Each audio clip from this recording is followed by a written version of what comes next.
Hello, kind judges and friends. How are you today? I hope you are well. Before we start, have you known me already? Now, I would like to introduce myself. My name is Harika Lucia Agnes Matondang, and you can call me Uci. I was born in Jakarta on August 20, 2003. I'm studying in 114 Senior High School, and now I'm in grade 12. My major is science.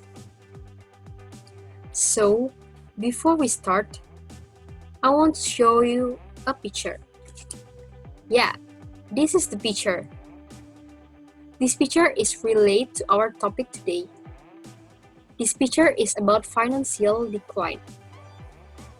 Do you know whose financial condition?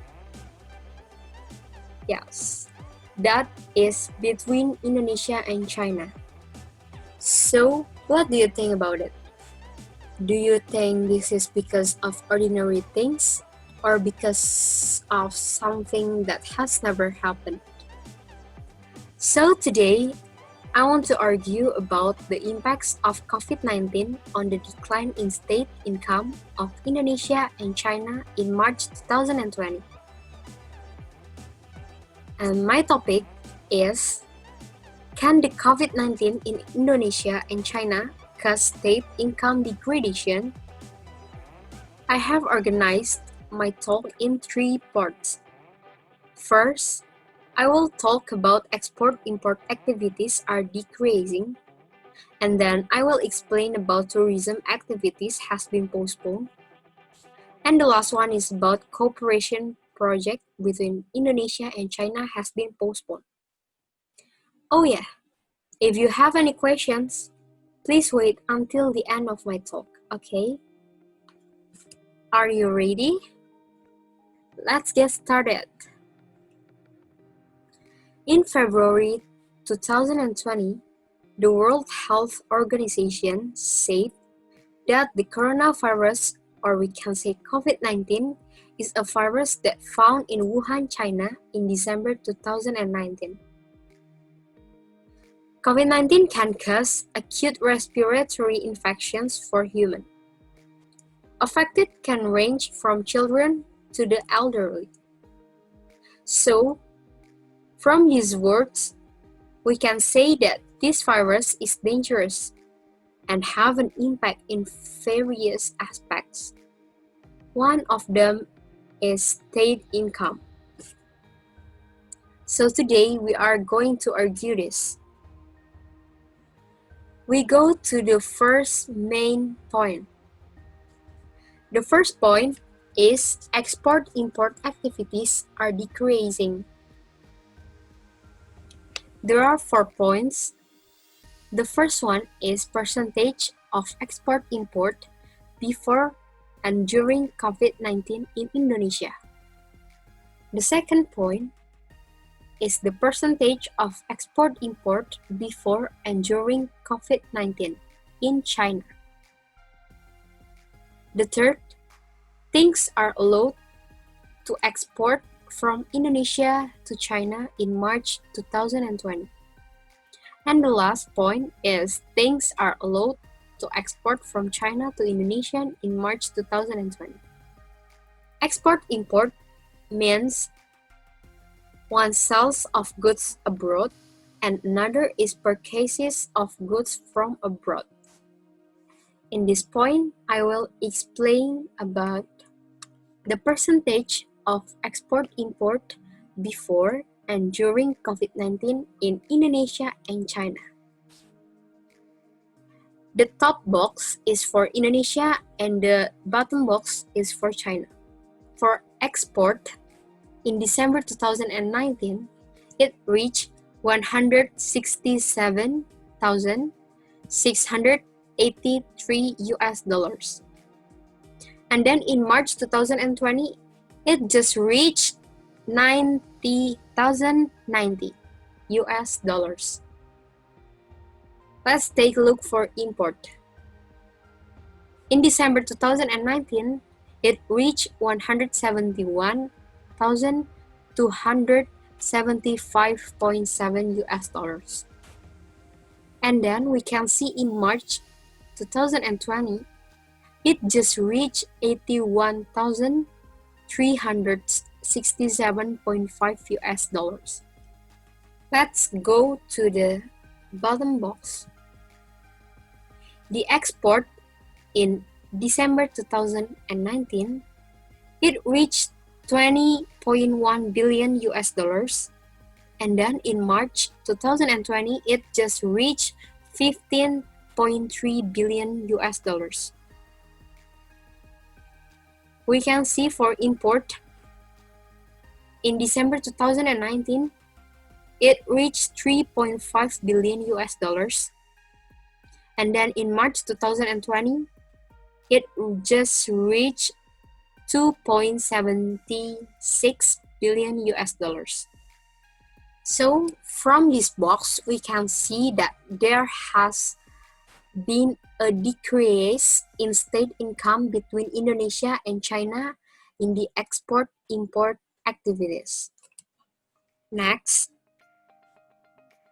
things are allowed to export from Indonesia to China and from China to Indonesia in March 2020.